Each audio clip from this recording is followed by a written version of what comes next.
శుభోదయం. నా పేరు జాఫర్. న్యూస్ వాచ్ కార్యక్రమానికి స్వాగతం. సిటీ ఆఫ్ డెస్టినీ అని చెప్పి గొప్పగా చెప్పుకునే విశాఖ ఇప్పుడు అంతర్జాతీయ దొంగలకు అడ్డగా మారిందా? అడ్డ అనే పదం కంటే కూడా స్వర్గధామంగా మారింది విశాఖ అని చెప్పొచ్చు. 2 రోజుల క్రితము విశాఖలో హవాలకు సంబంధించి ఒక పెద్ద స్కామ్ సంబంధించిన గుట్టు బయటకు వచ్చింది. దాన్ని తవ్వే కొద్దీ బయటకు వస్తున్న విషయాలు గగురుపాటుగా కనిపిస్తున్నాయి. అంటే విశాఖ ఇటువంటి అక్రమార్కులకు వేదికగా మారిందా? ఇప్పటి వరకు ఉండే ఇన్వెస్టిగేటివ్ ఏజెన్సీస్ కళ్ళు మూసుకుని ఉన్నాయా? ఇది ఇవాళ టాపిక్. ప్రస్తుతం మనం విశాఖపట్నం బీచ్లో కూర్చొని ఉన్నాము. ప్రస్తుతం మన మధ్య లైవ్లో డిబేట్లో వీసీ వైస్ ఛాన్సలర్ మాజీ ద్రవిడ యూనివర్సిటీ కేఎస్ చలం గారు అన్న ఆర్థిక నిపుణులు కూడా కేఎస్ చలం గారు ఉన్నారు. అదేవిధంగా ఆడిటర్ శ్రీనివాసు, ఇంకా హైదరాబాద్ స్టూడియో నుంచి రెడ్డన్న రిటైర్డ్ పోలీస్ అధికారి కూడా మన లైవ్లో అందుబాటులోకి వస్తారు. నా మొదటి ప్రశ్న చలం గారు మీతోనే. అంటే ఒక్కసారి పేపర్లను ఒకసారి చూస్తే అన్ని పత్రికల్లో కూడా ఈ వార్తలే బ్యానర్ ఐటమ్. హవాలాలో బడా నేతలు అని చెప్పి సాక్షి ప్రచురిస్తే ఆంధ్రజ్యోతిలో కూడా ఏంటంటే అంతా నల్ల డొల్లే, ఉత్తి కంపెనీలతో మహేష్ మాయల్ అని చెప్పి ఒక వార్త చూస్తుంది. ఒక్కసారి ఆ నిందితుడిని పోలీసులు పట్టుకుని వస్తూ ఉంటే ఒక్కసారి మనం నిశితంగా చూడండి, విజయ దరహాసం కనిపిస్తూ ఉంది. తప్పు చేసాము అనే తప్పు చేసే వ్యక్తులకు ఏదో బాధ ఉందో అక్కడ కనిపించట్లేదు. ఏదో చాలా గొప్ప చేసామే అన్న విజయ దరహాసము అతని నడకలో కనిపిస్తూ ఉంది. అంటే ఏంది, ఎందుకు అంటే చట్టాల్లో ఉండే లొసుగులే ఇటువంటి మహేష్ పుట్టడానికి కారణం అంటారా? మీరన్న ఒక మాట, విశాఖ దోపిడీదారులకు అడ్డాగా మారిందన్నది నాకు కొంచెం బాధించే విషయం. విశాఖ వాస్తవిడిగా నేను 10 ఏళ్ళు లేను ఇక్కడ, ఢిల్లీ వెళ్ళాను, ఈ మధ్యలో వచ్చాను. వచ్చిన తర్వాత విశాఖపట్నం రూపురేఖలు మారిపోయాయి. నాకు కొంతమంది మిత్రులు చెప్పారు, 100 మంది బిలియనీర్లు విశాఖపట్నంలో ఉన్నారు ఈవేళ, ఇంకెక్కువ మంది ఉండొచ్చు. ఇదంతా చూస్తున్నప్పుడు ఎప్పుడు 10 ఏళ్ళలోనే జరిగింది. ఇంత మునుపు విశాఖపట్నం మీకు తెలుసు, చాలామంది భారతదేశంలో ఉన్న వాళ్ళందరికీ తెలుసు విశాఖపట్నం ఎంత చక్కటి మహాపట్నం.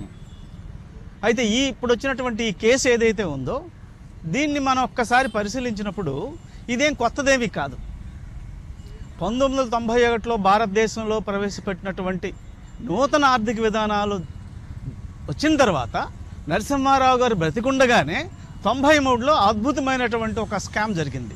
హర్షద్ మెహతా మర్చిపోయి ఉంటారు. దాని నుంచే వచ్చాయి ఇవన్నీ కూడా.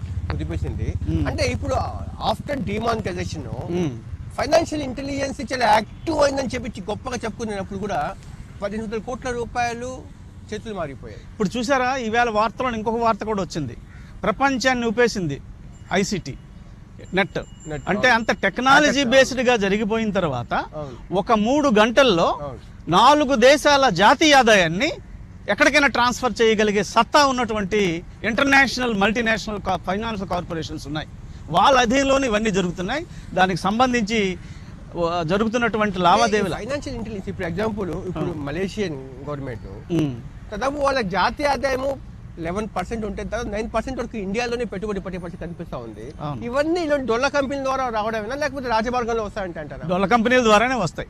ఇప్పుడు మారిషస్ గురించి చెప్పాడు. మారిషస్లో 11.8 బిలియన్ డాలర్స్ వాళ్ళ జాతీయ ఆదాయం. మన దేశంలో వాళ్ళు గత 10 ఏళ్లుగా జరిగినటువంటి పెట్టుబడులు చూసుకుని 34% ఎఫ్డిఐస్ ఏవైతే ఉన్నాయో ఫారెన్ డైరెక్ట్ ఇన్వెస్ట్మెంట్స్ అన్ని కూడా మారిషస్ నుంచి వచ్చాయి. ఇంకో 20% మన పక్కన ఉన్నటువంటి సింగపూర్ నుంచి వచ్చాయి. మారిషస్ డబ్బు ఇండియాలోనే ఉంది. సింగపూర్ నుంచి కూడా సంబంధించి అలాగే ఉన్నాయి. అవును, ఇవన్నీ ఎలా వచ్చాయి? సంబంధించి చాలా డబ్బు ఇంకా ఇండియాలో అలాగే. అవును. శ్రీనివాస్ గారు, రైటర్ గా మీరు చెప్పండి ఒక విషయం. ఇదంతా ఒక సర్కిల్ మాఫియా లాగా నడుస్తుంది అంటారా లేకపోతే వ్యక్తిగత స్థాయిలో? అంటే దీంట్లో బ్యాంకర్స్ ఏం ఇన్వాల్వ్మెంట్ ఉండదంటారా? లేదండి, ఖచ్చితంగా ఏంటంటే బ్యాంకర్స్లోని చాలా మంది, అంటే అందరూ అవినీతి పనులు కాదు. 4-5 లక్షల రూపాయలు బ్యాంకులో డిపాజిట్ చేస్తేనే 1.25 లక్షల ఇబ్బందులు పెట్టే బ్యాంకర్స్ కోట్లాది రూపాయలు, అంటే 1,500 కోట్లు ఒక మహేష్ కేసులోనే చేతులు మన కళ్ళు మూసుకుని ఉన్నారంటే. అంటే ఇక్కడ ఏం జరుగుతుందంటే ఒక టీం వర్క్ పనిచేస్తారండి. బ్యాంకులో కొంతమంది ఎంప్లాయీస్, అలాగే ఒక ఆడిటర్స్ కూడా టీం వర్క్ పనిచేసి they were creating shell companies అంటే they were deposit the cash. మీకు ఏంటంటే సేవింగ్ అకౌంట్ అనుకోండి, మీకు limitation of the cash deposit, but in case of current అకౌంట్స్కి there is no limitation of cash deposits. So even though cash deposits ఎక్కువ ఉన్నప్పటికీ ఆ bank responsibility అంటే about 10 lakhs transactions అని రిపోర్టింగ్ చేయాలి. ఫైనాన్స్ ఇంటెలిజెన్స్ యూనిట్ అని 2002లో మనకి రిపోర్ట్ చేసిన తర్వాత ఈ ఎఫ్ఐఈ రిపోర్ట్ చేయడం అంతా ఆన్లైన్ అంతా ఇప్పుడు అంతా ట్రాన్స్పరెన్సీ వచ్చినప్పుడు బ్యాంక్ అధికారులు ఇన్ఫ్లుయెన్స్ అవుతున్నారు. ఆ బ్యాంక్ అధికారులు ఏంటంటే ఇన్ఫ్లుయెన్స్ అయ్యి బ్యాంకర్లు దాన్ని ఆ సమాచారాన్ని హైడ్ చేశారంటారు, అంతవరకు హైడ్ చేశారు. అంటే ఇప్పుడు అంతా ట్రాన్స్పరెన్సీ కదా. ఇంకో లోపం కూడా ఉందండి, అక్కడ ఆడిటింగ్ లోపం ఉందండి. Banking every concurrent audit, statutory audit, చాలా ఆడిట్లు ఉంటాయండి. ఆ ఆడిట్లో కూడా ఎవరు దీన్ని పైకి తీసుకొచ్చి ఎవరు కూడా హైలైట్ చేయడానికి కూడా అవకాశాలు చాలా తక్కువ కనిపిస్తున్నాయి ఇప్పుడు జరిగిన విషయాన్ని చూస్తుంటే. ఎందుకంటే ప్రతి విషయాన్ని ఆడిటరు కూలంకుషంగా పరిశీలించి దాని తాలూకా ఇన్ఫర్మేషన్ ఇస్తారు. ఒక మహేష్ కేసులో కూడా 2 ఆడిటర్ల పేరు కనిపిస్తూ ఉంది. అది చెప్పాక టీం వర్క్ అండి. బ్యాంకర్స్, ఆడిటర్స్ అంటే అందరూ కాదండి, కొద్దిగా మంది ఎవరైతే డబ్బు మీద ఆశపడి ఏదో చేద్దామని చెప్పి అనుకున్న వాళ్ళే ఇలా టీం వర్క్ అయ్యి క్రియేట్ చేస్తారండి. అయితే ఈ ఎఫ్ఐఈ అని ఫైనాన్షియల్ ఇంటెలిజెన్స్ యూనిట్ ఇండియా వాళ్ళ తాలూకు రెస్పాన్సిబిలిటీ ఏంటంటే ఇటువంటి ఇన్ఫర్మేషన్ కలెక్ట్ చేసి బ్యాంకుల నుంచి ఎవరైతే ఇటువంటి కార్యక్రమాలు చేస్తున్నారో వాళ్ళ మీద తగిన చర్యలు తీసుకోవాలి. మన హైదరాబాద్ స్టూడియో రెడ్డన్న లైన్లో ఉన్నారు. రెడ్డన్న గారు గుడ్ మార్నింగ్ అండి. గుడ్ మార్నింగ్ జాఫర్ గారు, చెప్పండి. రెడ్డన్న గారికి నాకు ఒక సందేహము, అంటే ఒక్క విశాఖపట్నము కేసునే తీసుకుంటే ఐటీ అధికారులు కొద్ది రోజుల క్రితమే దీన్ని సమాచారాన్ని తీసుకున్న తర్వాత సిబిఐ అధికారుల దగ్గరికి వెళ్తే సిబిఐ అధికారులు మన పరిధిలోకి రాదు ఈ అంశం అని చెప్పారని చెప్పి ఏదో పత్రికలు కూడా వార్తలు రిపోర్ట్ అవుతున్నాయి. అంటే ఇటువంటి సమాచారం సిబిఐ అధికారులు డైరెక్ట్గా తీసుకునే అవకాశం కనిపించట్లేదా? అంటే వాళ్ళకి సంబంధించిన ఎన్ఫోర్స్మెంట్ వర్క్ నడుస్తూ ఉంటుంది కదా. ఇప్పుడు ఒకటి సిబిఐ తీసుకోవాలి అంటే ఆ అధికారులు పై స్థాయిలో ఎవరైతే అధికారులు ఉన్నారో వాళ్ళ పర్మిషన్ అవసరం. ఒకటి ఇప్పుడు డైరెక్టరేట్ ఆఫ్ రెవెన్యూ ఇంటెలిజెన్స్ వాళ్ళు ఇన్వాల్వ్ అయినారు ఇందులో. వీళ్ళు రాయాలి వాళ్ళకి this has involved like this అని. ఒకటి జాఫర్ గారు, ఇప్పుడు మీరు చూస్తే ఇవాళ మహేష్ 1600-1500 కోట్లు చేశారని, కానీ ఇవాళ జరిగిందా అని ఇది కాదు. మీరు చూసుకోండి ఇన్వెస్టిగేషన్లో కనీసం ఓ 15 ఏళ్ళగా మొదలై ఉంటుంది, 15 ఏళ్ళు 20 ఏళ్ళగా. ఇది ఇవాళది కాదు. మీరు డిమానిటరైజ్ చేసుకోండి, ఇంకోటి చేసుకోండి, వాళ్ళు చేసి అంటే మొదటి నుంచి ఈ దందా మొదలైంది కాబట్టి అదేవిధంగా సాగిపోతుంది.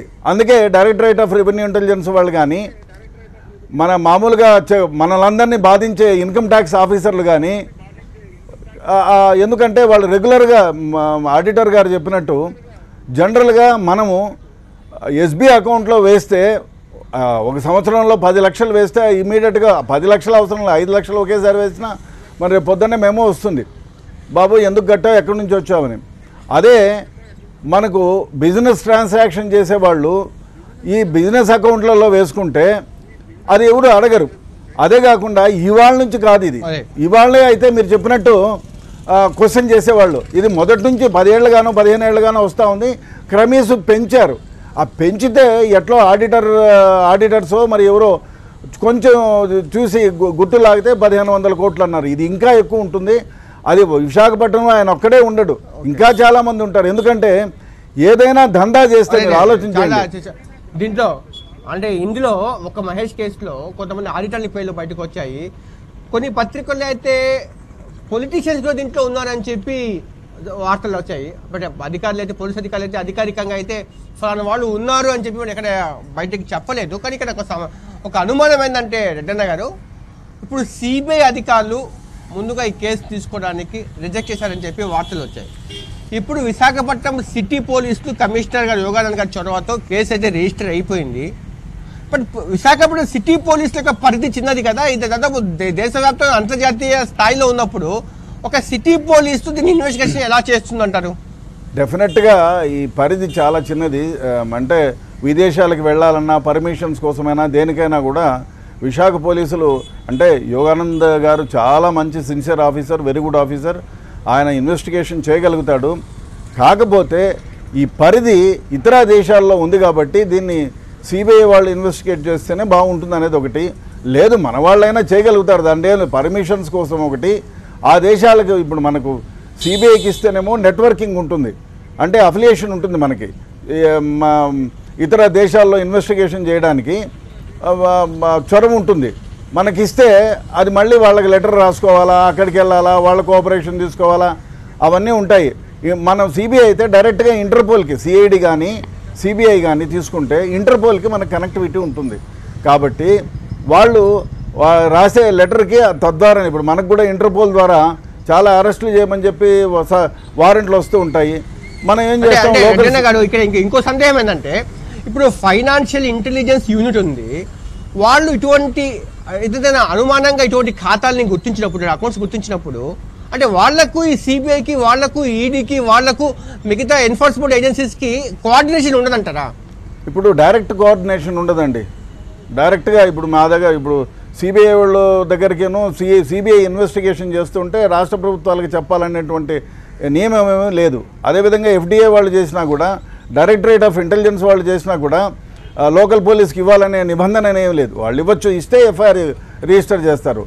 కోఆర్డినేషన్ ఒకటి, వాళ్ళు వీళ్ళు కలిసి ఏదైనా ఒక కేసు ఇన్వెస్టిగేషన్ చేస్తే, సపోజ్ ఎఫ్డిఏ వాళ్ళు సిబిఐకి ఇస్తే డెఫినెట్గా వాళ్ళకి పర్యవేక్షణ కాకపోయినా ఇన్ఫర్మేషన్ అంటూ ఉంటుంది.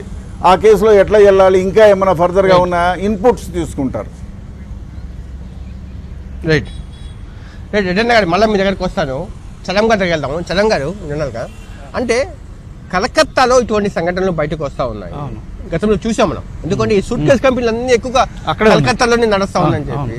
బట్ కలకత్తాకి విశాఖపట్నంకి ఏదైనా భౌగోళికంగా ఏదైనా సారూప్యత ఉందంటారా? ఎక్కువగా ఇక్కడ కూడా నిజానికి మద్రాసు రాష్ట్రం ఉన్నప్పుడు మనకి అది బార్డర్, గంజాం వరకు మద్రాసు రాష్ట్రంలో ఉండేది, గంజాం తర్వాత బెంగాల్ ఉండేది.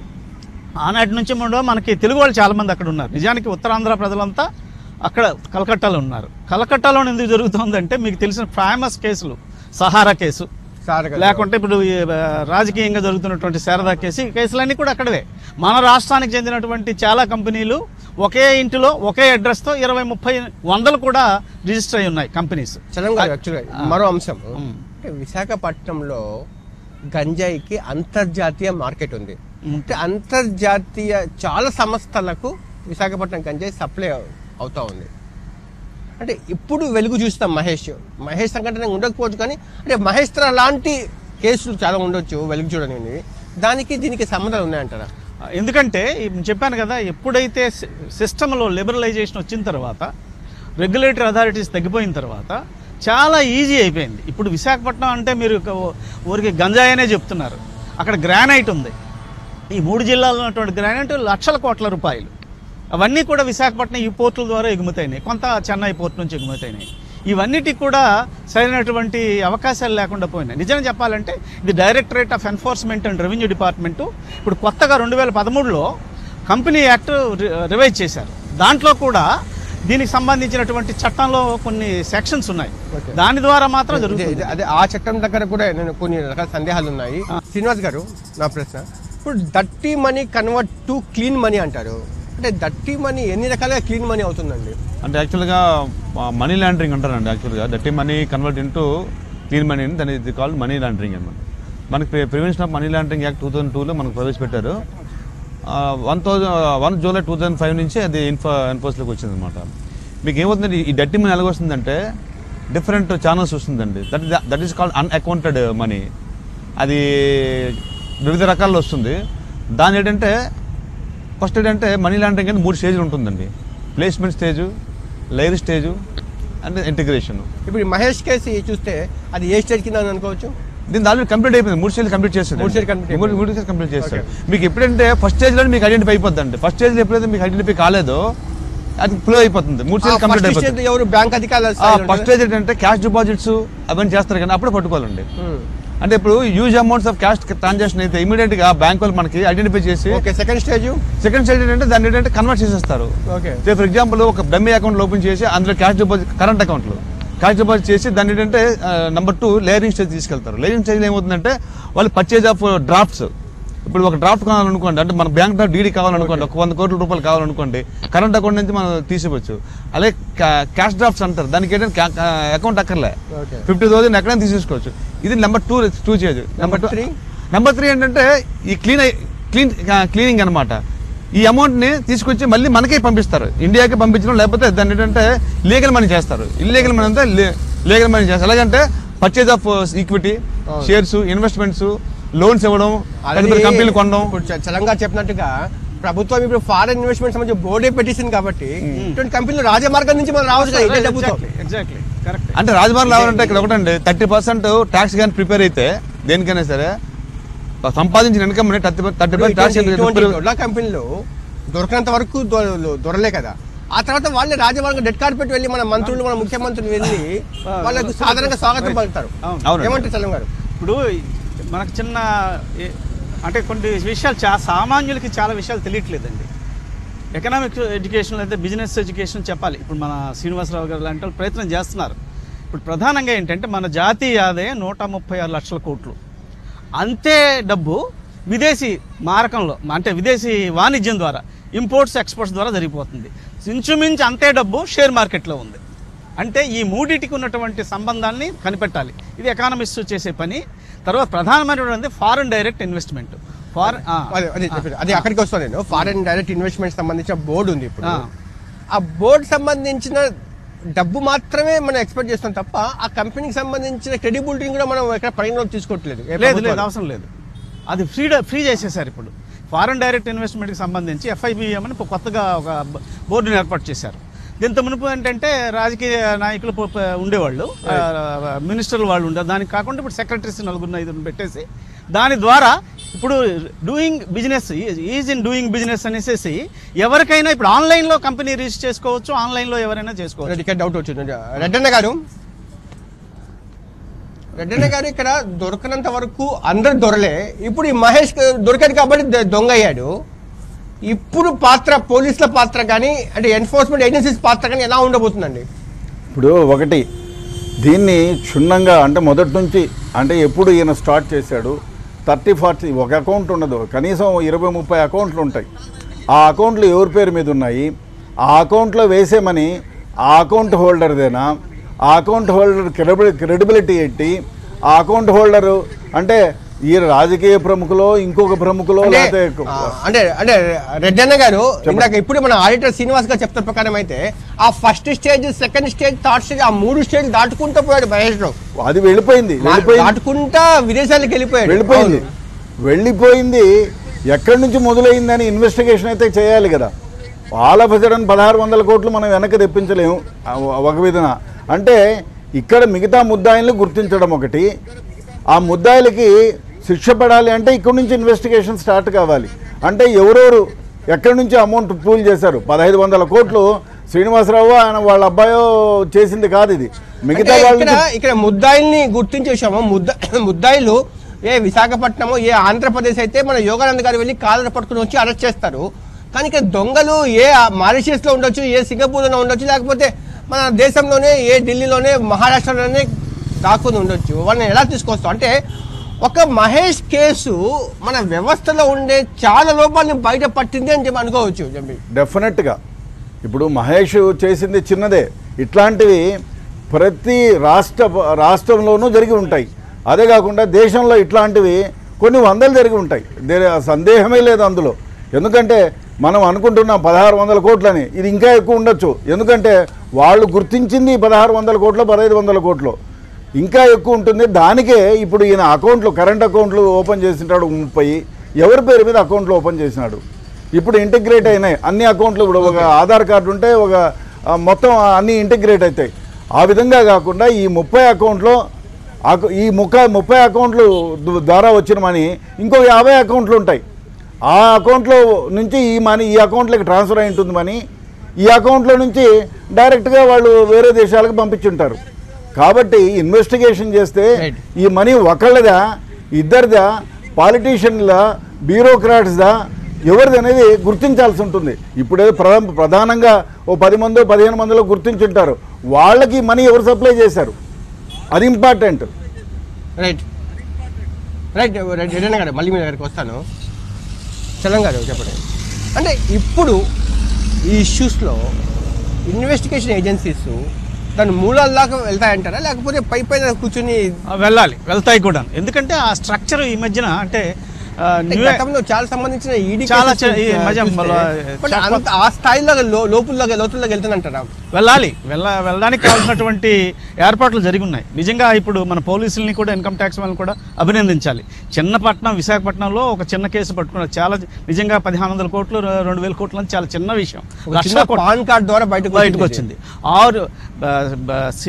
సిబిఐకి 6000 కేసులు 10 ఏళ్లలో రిపోర్ట్ అయిన కేసుల్లో 1000 కేసులు ఒక్క బాంబే నుంచే వచ్చాయి. ఇప్పుడు బాంబే, గుజరాతే కదా దేశాన్ని శాసిస్తున్నాయి, రాజకీయాలను కానీ లేకుంటే ఆర్థిక మూలాలను కానీ శాసించాయి. అంచేత చేయటానికి ప్రభుత్వం నిజంగానే చాలా చట్టాలను చేశాయి. అయితే ఇప్పుడు ఇక్కడ ఒక విషయం జరిగింది. వ్యవస్థలో లోపం ఎక్కడొచ్చిందంటే లెస్ గవర్నమెంట్ మోర్ గవర్నెన్స్ అన్నారు. అది ఎలాగవుతుందని సాధ్యం కాదు. అక్కడే వచ్చింది పొరపాటు అంతా. కన్సల్టెంట్లు కానీ పెద్దవాళ్ళు కానీ ఆర్థిక శాస్త్రవేత్తలు కానీ ఇక్కడే పొరపాటు చేస్తున్నారు. రెగ్యులేషన్ లేకుండా, పద్ధతులు లేకుండా ఇది జరిగినటువంటి, ఎందుకంటే చిన్న దేశం కాదండి ఇది. మారిషస్, సింగపూర్ కాదు, భారతదేశం 130 కోట్ల జనాభా ఉన్నటువంటి దేశం. ఇటువంటి దేశాల్లో ఇటువంటి సాధ్యపడదు. ఒక రెగ్యులేటరీ మెకానిజం ఉండాలి, అవి జాగ్రత్తగా పనిచేసే వ్యవస్థ ఉండాలి, ఉంది కూడా. దాన్ని ఇంప్లిమెంట్ చేసేది ప్రభుత్వాలే. ఆ ప్రభుత్వాల మీద డ్యూటీ ఉంది. శ్రీనివాస్ గారు, ఇంకా బ్యాంక్ అధికారుల మీద దీనికి సంబంధించి ఎటువంటి ఇన్వెస్టిగేషన్లో తీసుకునే కనిపిస్తూ ఉంది? అంటే బ్యాంక్ అధికారులు అందరినీ మనం బాధ్యులు చేసే అవకాశం, అంటే బ్యాంక్ అధికారులు అందరినీ మనం తప్పు అని చెప్పడానికి మాత్రం ఎవరికి అధికారం లేదు. బ్యాంక్ అధికారుల్లో అతి కొద్ది మంది, ఒక బ్యాంకులో తప్పు చేసే వాళ్ళు 100 మంది మంచి అధికారులు అంటే ఒక అధికారి ఎవరు తప్పు చేసడానికి అవకాశం ఉంటుంది, కానీ అందరూ కాదు. అలాగే చార్ట్ అకౌంటెంట్లు, ఈ ఆడిటర్లు కూడా అందరూ తప్పు చేయడానికి అవకాశం లేదు. ఎవరు వాళ్ళ తాలూకు సహకారంతో చెప్పట్లేదు, బట్ కొంతమంది సహకారం లేక మాస్టర్ బ్రెయిన్ అయితే వాళ్ళు సంబంధించిన ఉంటారు. ఇష్యూలో కూడా షెల్ కంపెనీ కదండి, ఆల్రెడీ ఇప్పటికే ఒక 2 ఆడిటర్లు పేర్లు అవునండి. ఒక షెల్ కంపెనీ ఓపెన్ చేయాలంటే దానికి ఆడిటర్ బాధ్యత. అలాగే ఒక అమౌంట్ విదేశాలకు పంపించాలంటే అక్కడ ప్రత్యేక బ్యాంక్ అధికారి బాధ్యత. ఎందుకంటే 15 CA 15 CB అని రెండు ఫార్మ్స్ ఉంటాయి. మీరు అబౌవ్ 5 lakhs ఎవరికైనా డబ్బులు పంపించాలనుకోండి, రెమిటెన్స్, ఓవర్సీస్ రెమిటెన్స్ 15 CB అడగాల. 15 CB అంటే ఎలా వస్తుందని 15 CA లోనే సర్టిఫై చేస్తాడు అకౌంటెంట్. ట్రాన్సాక్షన్ కోసం చెప్పు. ఈ రకంగా డొల్లా కంపెనీలు అయితే అఫీషియల్ గానే ఆన్లైన్ ట్రాన్సాక్షన్ చేస్తూ ఉంటారు కదా, ఇంకా చెప్పి అది అఫీషియల్. అదే చెప్తానండి, మీకు అఫీషియల్ అబౌవ్ 5 lakhs ట్రాన్సాక్షన్ కావాలంటే 15 CB సర్టిఫికేట్ కంపల్సరీ. అదేం చెప్తుందంటే ఇది టాక్సిబుల్ అమౌంట్, లీగల్ సంబంధించిన అమౌంట్ అని చెప్పి సర్టిఫై చేస్తాడు చార్ట్ అకౌంటెంట్. ఏమండి, అది లేకుండా చాలా మంది చేస్తున్నారు అనమాట. ఎక్కువగా సమయం లేని కారణంగా ఈ చర్చను పొడిగించలేకపోతున్నాము. ధన్యవాదాలు శ్రీనివాస్ గారు అని చెప్పి. ధన్యవాదాలు రెడ్డన్న గారు. ఇది విశాఖపట్నం న్యూస్ వాచ్. చూస్తూనే ఉండండి TV9.